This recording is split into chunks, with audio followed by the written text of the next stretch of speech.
Hey students, welcome to the channel. It's me यामी. आज हम बात करेंगे एक और स्कॉलरशिप के बारे में जो कि बहुत ही बढ़िया स्कॉलरशिप है बिकॉज इसमें आपको मिल सकते हैं 75,000 रुपीज पर ईयर. यस, आपका पूरा एजुकेशन कंप्लीट हो तब तक के सारे सालों में आपको पर ईयर 75,000 इस स्कॉलरशिप से मिल सकते हैं. Very much possible. उससे पहले मैं बता दूं, before going into detail of the scholarship, there are many running scholarships right now. You can check out the detailed video of each of the scholarships available in the description box below. I'll name just few. काफी हैं scholarships जो running है. HDFC, Tata capital पंक, kind circle, एपिनवेंटिव जैसी scholarships हैं जो अभी run कर रही है. साथ ही भारतीय एयरटेल स्कॉलरशिप भी है which is very much beneficial. Do check out the detail video. The link are available in the description box below. आज हम जिस स्कॉलरशिप की बात कर रहे हैं है तो बढ़िया, बट इसमें आपके जो है स्कोरिंग सही चाहिए होगा. कितना चाहिए होगा वो एलिजिबिलिटी हम डिटेल में देख लेते हैं. 12th की स्कोरिंग सही से चाहिए होगी. आपका एडमिशन किसी में भी हो, इंजीनियरिंग, मेडिसिन, आप चाहे कर रहे हो अपना BBA, LLB, CFA जैसे कोर्सेज अगर आप कर रहे हो, even if you are into mass communication, आपके लिए है ये स्कॉलरशिप. सो ये सारी ब्रांचेस को वो लोग दे रहे हैं स्कॉलरशिप. किस तरीके का रहेगा पूरा procedure will check out in today's detail video. Okay, so let's begin with the video now. So start करने से पहले I would just like you to know about the official website. So this is the website, मतलब कि PDF actually जो मैंने download करके रखा है from the official website of Sant Nirankari charitable foundation. इनकी है ये scholarship. So the scholarship name is Nirankari Rajmata scholarship scheme. Fine. So ये लॉन्च हुई 1 मई को एंड इसका जो पूरा एलिजिबिलिटी है उसको हम पहले देख ले. This is the official website link. इसकी भी लिंक मैं अवेलेबल रखूंगी आप लोगों के लिए इन the description box. So before starting with this, any person who intends to contribute to the noble cause, तो आप कर सकते हो. ये चीजें उन्होंने पहले मेंशन की है कि अगर आप भी किसी को देना चाहते हो, एक्स्ट्रा फंड है, तो you can absolutely contact them and they'll tell you the further procedure. साथ ही मैं बता दूं, this scholarship is open to all student who fulfil the eligibility criteria. 50% scholarship है वो गर्ल्स के लिए रिजर्व्ड है. साथ ही वी हैव अदर थिंग्स. या कौन कौन से कोर्सेज हैं जिसमें अगर आप हो तो इस पर्टिकुलर स्कॉलरशिप के लिए एलिजिबल हो. So the courses are, if you are into graduate degree, okay, financial assistant will be given dependent on the capability of the students. And आपकी जो स्कोरिंग है वो 90% होना जरूरी है इनटू योर 12th. फाइन. फिर आप ग्रेजुएट डिग्री इन मेडिसिन कर रहे हो इनटू एलोपैथी, आयुर्वेदिक और homeopathic, any is okay. Graduate degree in any discipline of engineering, MBA, PGDM, architecture, chartered accountancy after securing a 90% marks in class 12th and qualifying CPT conducted by institution of chartered accountants of India. जो official उनके exam रहती है CPT, वो qualify करने पे आपने अगर admission लिया है, you are eligible. CFA after securing 90% in class 12th and qualifying examination test. मतलब हर ही चीज जिस भी कोर्स में आप हो उसमें अच्छे से क्वालिफाई करते हुए एग्जामिनेशन को अगर आपने एडमिशन लिया है, you are eligible for the scholarship. Similarly even into engineering management quota वाला एडमिशन नहीं चलेगा. On the basis of your qualifying examination, जो स्टेट एग्जामिनेशन रहती है, national level examination like JEE mains advance, उसके बेसिस पे अगर आपने एडमिशन लिया है तभी आप एलिजिबल हो. मतलब कहीं ना कहीं ये स्कॉलरशिप उन्हीं को है जो पढ़ाई में सही में बहुत अच्छे है. You are able to score very good marks, okay, and somehow finances बीच में आ रहे हैं, तो this is a scholarship for you guys. So journalism, mass communication भी है. इसमें अगर आप enrolled हो तो yes, you can get the scholarship. Written competitive examinations जो रहती है, जैसे कि मैंने आपको समझाया कि एंट्रेंस जो एग्जामिनेशंस रहती है उसको क्वालिफाई करते हो अगर आपने एडमिशन लिया है तभी आप एलिजिबल हो. मैनेजमेंट कोटा वाला एडमिशन नहीं चलेगा, राइट. सो दिस इवन कुछ में कहते हैं कन्वेनर कोटा, वो वाला कोटा नहीं चलेगा. सो ये चीज हो गई about which courses are there for the scholarship. साथ ही जो फर्स्ट ईयर में है, मतलब जिन्होंने अब भी एडमिशन लिया है आफ्टर क्वालिफाइंग 12th, वही लोग एलिजिबल है. All beneficiaries of our previous year scholarship eligible, otherwise they are required to maintain 75%. देखो ये जो स्कॉलरशिप है हर साल रिन्यू होती है. Every year you will be getting 75,000 rupees. But the criteria of you getting the scholarship every year is next year आते आते आपकी जो फर्स्ट ईयर आपने क्वालिफाई किया है उसमें 75% आपको लाना है. आपका जो एकेडमिक परफॉर्मेंस है वो 75% जितना मेंटेन करना है, तभी जाके वो रिन्यू होगी। ओके, ये चीज जरूरी है। फिर we have submission of application form, किस तरीके से करना है उसको हम देख लेते हैं। And for scholarship to the deserving student will be invited every year so that the financial status, other criteria can be, tuition fee for the entire will not be sanctioned at one go। पूरा मतलब वो लोग देखेंगे हर ही साल क्या status है आपकी पढ़ाई का और कितनी फीस आप भर रहे हो, उसके हिसाब से फिर वो लोग ट्रांजैक्ट करेंगे the money. Fine, only tuition fee will be paid, the maximum ceiling will be 75,000 per year. Okay, अगर ट्यूशन फी मान लीजिए 80,000 है तभी वो लोग 75,000 देंगे। ट्यूशन फी मान लीजिए 60,000 है तो वो लोग 60,000 देंगे। Okay, this is the cap they are fixed. Fine, अभी और भी जो क्राइटेरिया है उसको हम देख लें। रेगुलर स्टूडेंट होने चाहिए of any institute college recognised by the central state government, admitted through a competitive return examination, management quota नहीं चलेगा। 3.5 लाख की पर एनम फैमिली इनकम हो, उससे कम हो तभी आप एलिजिबल हो। And they are suppose to give the proof कि हाँ हमारी जो फैमिली इनकम है, फैमिली इनकम का मतलब जो भी अर्निंग मेंबर्स है इन द फैमिली, पापा हो सकते हैं, दादा हो सकते हैं, मम्मी हो सकते हैं, सबका मिला के 3.5 लाख से कम। ओके, तो ये आपको सबमिट करना है in the form of ITR, you can submit, you can submit the latest pay slips, you can submit. Okay, जो भी गवर्नमेंट ऑफिशियल डॉक्यूमेंट जो प्रूफ कर पाए कि हाँ आपकी फैमिली इनकम 3.5 लाख से कम है। So following students should not be eligible for the grant under the scholarship who have taken admission under management quota or convener quota। Okay, वो वाले एलिजिबल नहीं है। अगर किसी भी सब्जेक्ट में आप फेल हो रहे हो आगे जाके सेमेस्टर्स में, you are not eligible. And due to shortage of attendance, आपकी अटेंडेंस सही नहीं है तब भी आपकी स्कॉलरशिप कैंसिल हो जाएगी। इनडिसिप्लिन हुआ, रॉन्ग बिहेवियर हुआ, cancel. who have taken scholarship from any other source, अभी ये चीज बहुत ही क्लियर करना यहाँ पे जरूरी है। जिस भी स्कॉलरशिप में आप दूसरी स्कॉलरशिप को मर्ज नहीं कर सकते वाला क्राइटेरिया है वो अलग से इस तरीके से मेंशन होगा। ओके, सो ये हर ही स्टूडेंट को डाउट रहता है कि मैंने ऑलरेडी ये ले रखी है तो क्या मैं इसमें अप्लाई कर सकता हूँ। तो इसमें क्लियरली मेंशन है अगर आप इसको ले रहे हो तो आप किसी और को नहीं ले सकते। ऑलरेडी आपकी कोई स्कॉलरशिप रनिंग है तो फिर ये मत लेना, ठीक है, ये चीज clear. No scholarship will be given for pursuing courses through correspondence और distance learning, distance education, distance learning में ये एप्लीकेबल नहीं है, ठीक है। ये हो गया। The applicants are required to submit the checklist and the application form on the prefixed format, ये जो एड्रेस है उस पे along with all the requested documents. क्या है डॉक्यूमेंट्स उसको भी हम देख लें।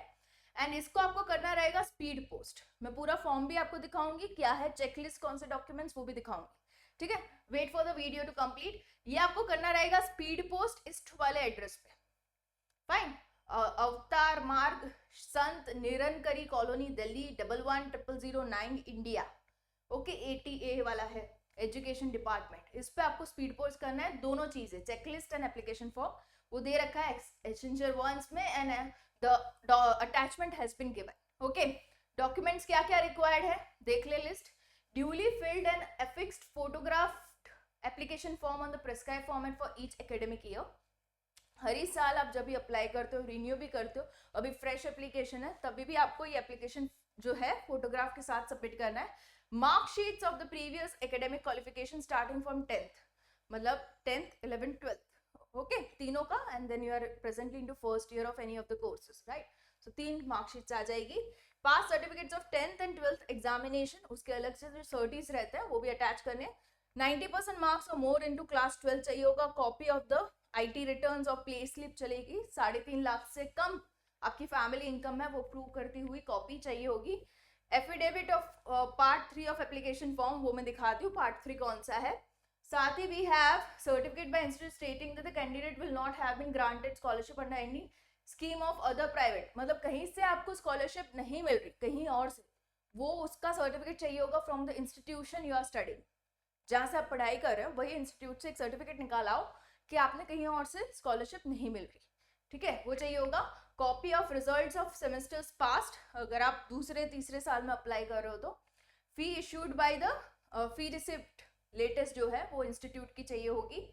Detail of fee including tuition fee, library, hostel, books, मतलब उनको पूरा आपका वो खर्चा देखना है, एकेडमिक कितना एक्सपेंस है आपका वो देखना है, तो ये सारी चीजें वो लोग मंगवाते हैं। Copy of passbook of the saving bank account of the applicant, ये जो भी बच्चा, the candidate who is applying, उसी का बैंक अकाउंट का पासबुक चाहिए होगा, पेरेंट का नहीं चलेगा, ठीक है, ये कंपलसरी है। Copy of the bank statement of all saving bank accounts of the family member, देखने के लिए कितने ट्रांजैक्शंस हुए among the family member. Admission slip letter by which the applicant has offered admission by university educational institution. Copy of Aadhaar card चाहिए होगी, PAN card, ये proof करेगा कि आपने वहां पे एडमिशन लिया है, ये आपका खुद का identity proof. Copy of letter receive previous year from education department for old students, मतलब कि बारी मीन्स रिन्यूअल के लिए अप्लाई कर रहे हो तो पिछले साल जो आपको मिला था उसकी एक कॉपी चाहिए होगी for reference, okay. Incomplete form नहीं चलेगा, candidate must be same in all the document, candidate का नाम सभी डॉक्यूमेंट में सेम होना चाहिए। ये आप कब तक दे सकते हो, what is the last date of application, 30th of November तक यू कैन अप्लाई। पैसे कब तक मिलेंगे, स्कॉलरशिप कब तक मिलेगी, तो 20 March they will start distributing the cheques. जो भी सक्सेसफुल कैंडिडेट होगा कि हाँ इसके डॉक्यूमेंट सही है, इसका everything is okay, they will start sanctioning the scholarship from 20th of March 2025, okay. तो अब जाके आपको मिलने लगेगी आपकी अपनी scholarship. Procedure for consideration of application, eligible student may have to appear for interview before the committee, education committee only if required। Interview compulsory नहीं है, बट उनको लगा कि इसको कुछ पर्सनली बुला के कुछ पूछना है, कुछ क्वेश्चंस पे क्लैरिटी चाहिए, तो they will ask you as a candidate to come for an interview, they will ask certain question, if they find it all okay scholarship grant की जाएगी। नॉट फॉर ऑल, जिनमें उनको लगे कि हाँ इनको पूछने की जरूरत है उन्हीं को, ठीक है। And the applicant if so required will have to produce the documents in original। जब भी आप इंटरव्यू के लिए जाओ आपको ओरिजिनल डॉक्यूमेंट लेके जाना है, सेल्फ अटेस्टेड कॉपीज को भी साथ ही रखना है।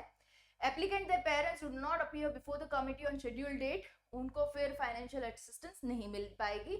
Scholarship forms are uploaded on website, all the applicants who apply under this scheme I advise to access the website on regular basis intervals for the updates, okay. जो official website है उसको भी मैं आपको दिखा दूं, ये वाली है, ठीक है। दिस इज द वेबसाइट जहाँ पे अभी हमने जो देखा वो complete details about the scheme देखा, हम चेकलिस्ट पे भी आते हैं और एप्लीकेशन फॉर्म पे भी आते हैं। सो this is the checklist, okay. उससे पहले मैं फॉर्म को भी दिखा दूं, ठीक है। This is the form, basic सा फॉर्म है। हम एक एक टैब को देख लेते हैं ताकि आप जब भी फॉर्म फिलिंग के लिए बैठो आपको कोई डाउट मोस्टली ना रहे। इनकेस रहता है तो you can obviously have the comment section open, you can have the comment and I will try and solve your doubts, ठीक है। ये हो गया। अभी एनेक्शर 2 पे ये फॉर्म जो है वो अटैच्ड है। सो इसमें जो पार्ट 1 है वो पर्सनल इंफॉर्मेशन का है एंड आपको अपना रीसेंट जो है वो फोटोग्राफ यहाँ पे पेस्ट करना रहेगा। Name of the student, date of birth, male female, permanent address, correspondence address, okay. ये हो सकता है कि आप कहीं पे आपका खुद का घर है वो हो जाएगा परमानेंट एड्रेस, एंड जहाँ पे आप अभी रह रहे हो सकता है कोई और सिटी में रेंट पे रह रहे हो, ठीक है, तो वो करस्पॉन्डेंस एड्रेस हो जाएगा। आप अभी कहाँ मिलोगे वो करस्पॉन्डेंस, आपका नेटिव या तो खुद का घर कहाँ है वो परमानेंट एड्रेस, ओके। अगर हो सकता है कि आप वहीं पे हो जहाँ पे आपका परमानेंट है तो आपको यहाँ पे लिखना है same as above, okay. Correspondent address जो परमानेंट एड्रेस है वो सेम ही है, right. Email ID of the student, contact number, mobile and landline हो तो, name of the course you are enrolled, duration कितने कितने सालों का वो कोर्स है, आप अभी कौन से साल में हो, कौन से सेमेस्टर में हो, ठीक है। ये इसलिए पूछ रहे हैं, कुछ लोग रिन्यूअल के लिए भी सेम फॉर्म लेंगे इसलिए, right. So name and address of the institute, email ID of the institute, rank, percentage score in the entrance exam, whether admission taken under management quota और नॉट, यस और no. अगर यहाँ पे yes आ गया तो फिर फॉर्म तो यहीं पे रिजेक्ट हो जाएगा, बिकॉज अगर आपने मैनेजमेंट कोटा में लिया है तो you are not eligible for the scholarship. Whether ever penalized for adopting unfair means in examination, copy case cheating करते हुए पकड़े गए हो, yes or no। जो सच है वही लिखना। एडमिशन कैटेगरी कौन कौन सी है वो लिख देना, SC ST OBC, Delhi, outside Delhi, Kashmir, whatever। Have you received any financial assistance under this scheme from SNCF in the last year, okay। क्या आपने इससे असिस्टेंस ली है पिछले साल, मीन्स ये जो रिन्यूअल है उनके लिए क्वेश्चन है। If yes, please mention the amount received। Bank account details आपको डालनी है, again I am repeating, of the candidate only, okay. The bank must be in the name of the candidate, papa mummy का नहीं चलेगा, चाचा चाची का नहीं चलेगा, फाइन। सो ये हो गया। From where did you come to know about this scheme, आप मेरा नाम लिख सकते हो, सोशल मीडिया लिख सकते हो, यूट्यूब लिख सकते हो। Okay, you can give the reference and the contact number तो नहीं मिलेगा आपको मेरा, बट हाँ आप मीडिया लिखोगे, social media, they will understand. फिर आपको जो एकेडमिक डिटेल्स देनी है वो 10th स्टैंडर्ड 10th ग्रेड से देनी है। बोर्ड का नाम, यूनिवर्सिटी का नाम, name address of the school college, year of passing, division कौन सा, परसेंटेज कितने हुए हैं, receipt. Okay, graduation, any other तो आप यहाँ पे मेंशन कर सकते हो। अगर आपने अभी एडमिशन लिया है इनटू योर इंजीनियरिंग और any of the medical courses तो 12th तक की इन्फॉर्मेशन आएगी आपकी। ठीक है, ये हो गया। पार्ट 2 जो है वो information for assessment of financial assistance from SNCF, ये वाला जो स्कॉलरशिप है उसकी। तो इसमें आपकी फैमिली इनकम वो जो है वो मेंशन करनी है, 3.5 लाख से कम होगी तभी आप एलिजिबल हो। फादर क्या करते हैं, उनका नाम, qualification, age, mobile number, occupation, name, address of the employer, monthly income उनकी कितनी है, पेंशन आ रहा है तो कितना आ रहा है, in case father is passed away enclose a copy of death certificate. पापा नहीं है, उनकी डेथ हो चुकी है तो सर्टी अटैच करना। मम्मी का भी सेम सर्टी अटैच करना and basic details are same as you are providing for the father. Fine. फिर डिटेल्स ऑफ सिबलिंग्स, कहाँ है, वर्किंग है, मैरिटल स्टेटस, डिपेंडेंट कितने हैं फैमिली में, मतलब कि जो लोग अर्निंग नहीं है उनको हम डिपेंडेंट मेंबर्स कहेंगे, जो उनकी शायद से सिबलिंग हो, जिनकी पढ़ाई चल रही है, दादा दादी है जो कुछ नहीं कर रहे घर पे, ठीक है, मतलब कुछ नहीं, मतलब अर्निंग नहीं कर रहे, वो डिपेंडेंट है। फाइन, ये हो गया। Status of family, sources of income कितने हैं वो लिखना, details of locality, accommodation, name of locality of accommodation, कहाँ पे आप रह रहे हो, ओके, फ्लैट है, चॉल है, जो भी है वो लिख दीजिए। नेम ऑफ अकोमोडेशन, रेंटेड है, खुद का है घर, प्लॉट साइज कितनी है, कारपेट एरिया कितना है, फ्लोर गिवन ऑन रेंट और not, okay, any shop in the house, if yes, detail of the business you are earning, monthly income कितनी है। They just want to know how you are running your house, okay, किस तरीके से run हो रहा है, finances कहाँ से आ रहे हैं एंड किस जगह पे आप रह रहे हो, कैसे रह रहे हो। ठीक है, ये हो गया। डिटेल्स ऑफ प्रॉपर्टी, अगर एग्रीकल्चरल लैंड है, देखो इसमें जो भी डिटेल्स पूछी गई है वो सही सही से लिखना, बिकॉज सारी चीजें जो है वो क्रॉस वेरीफाई होगी। Fine. Any other immovable property of the family लिखना, detail of any other scholarship अगर आप रिसीव कर रहे हो वो भी लिखना। ठीक है, या तो पास्ट में की हो, do mention, okay, everything you have undergone related to scholarship mention करना। ऐसा नहीं कि मैं लिखूंगा तो ये वाली मुझे नहीं मिलेगी, नहीं, as such they will cross verify and they will get to know कि इस बंदे को मिल रही है स्कॉलरशिप। ओके, तो जो है वो लिख देना। एप्लीकेंट्स में enclose the documentary proof any for justifying their economic condition. अगर आपकी कंडीशन बहुत ही सीवियर है, मतलब बहुत ही आप economically you are struggling financially, तो आप इस तरीके के प्रूफ को अटैच कीजिए जिनसे उनको बिलीव हो कि हाँ सही में आपको फाइनेंशियल असिस्टेंस चाहिए फॉर योर एजुकेशन। एंड जो सही है वो अटैच करने में कोई भी प्रॉब्लम नहीं है, they will appreciate and they will consider you for the scholarship. Okay, ये हो गया। अंडरटेकिंग, हाँ मैंने जो भी इंफॉर्मेशन दी है बिल्कुल ही सही है। Signature of the student, signature of the parents, fine, and zonal in-charge जो है उनका यहाँ पे लग जाएगा, वो आपको नहीं करवानी, आपको यही दोनों साइन करवानी। ठीक है, ये पार्ट 3 है, affidavit that my ward, that is name of the candidate, who is the son daughter of this resident of permanent address आपको देनी है, and then you need to fill the amount here, grant of the scholarship and verification deponent, ये हो जाएगा आपका तीसरा form. ठीक है, ये आपको जो है फॉर्म नंबर 2 वो आपको सबमिट करना रहेगा थ्रू स्पीड पोस्ट। फाइन, ये जो है duly attested bye notary public, 10 रुपये का स्टैम्प पेपर आएगा, उस पर ये फॉर्म ऑफ एफिडेविट चाहिए होगा। फाइन, जो भी इंफॉर्मेशन आपने प्रोवाइड की है वो बिल्कुल ही सही है कहने के लिए। ये हो गया, ये आपको स्पीड पोस्ट भेजना है। उसके साथ आपको ये चेकलिस्ट को भी अटैच करना है जो प्रोवाइड करता है द लिस्ट ऑफ डॉक्यूमेंट्स। तो आपने जो भी अटैच किया है उस पर यस यस टिक करना है। ठीक है, पॉसिबल यही करना कि सारे के सारे आपने अटैच किए सभी में यस। ओके, सो ये हो गया फोटोग्राफ, एप्लीकेशन फॉर्म, 10th की मार्कशीट, 12th की marksheet, marksheet of the previous courses, 90% in your 12th। Okay, जो भी एलिजिबिलिटी है, क्राइटेरिया फॉर द स्कॉलरशिप, उसके सपोर्टिंग डॉक्यूमेंट सारे के सारे चाहिए होंगे। Yes yes yes. Okay, result of semester of all semester, and फिर है this thing, admission slip and Aadhaar card, certificate issued by the institution, copper letter received by the previous year from the, हाँ अगर आप renewal दे रहे हो तो पिछले वाली जो आपकी ग्रांट हुई थी स्कॉलरशिप उसका भी लेटर चाहिए होगा। ये हो गया इतने से यस यस यस यस करते हुए इसको भी आपको प्रिंट निकाल के अटैच करना है, और जो एड्रेस मैंने आगे आपको दिखा है उस पर स्पीड पोस्ट करना है। लास्ट डेट इज 30th नवंबर। जो ग्रांट होगी स्कॉलरशिप वो मार्च में होगी, ठीक है। So all the best guys who are applying, सही से करना, बहुत ही अच्छी स्कॉलरशिप है। Anybody from India can really apply, state specific नहीं है, कास्ट स्पेसिफिक नहीं है, जेंडर स्पेसिफिक नहीं है, ऐसी स्कॉलरशिप बहुत कम आती है। Don't miss the chance of applying, make sure आप अप्लाई करते हुए नीचे कमेंट भी कीजिए कि हाँ मैम मैंने अप्लाई किया and I am waiting for the results to come. Okay, this will motivate me to make more videos, साथ ही दूसरे students to apply for the scholarship, दोनों को ही मोटिवेशन मिलेगा, right? So I'll be coming up with more such scholarship just for you guys onto the channel. It's me, Yami. Stay tuned, subscribe the channel, share among your friends as much as possible. Bye bye.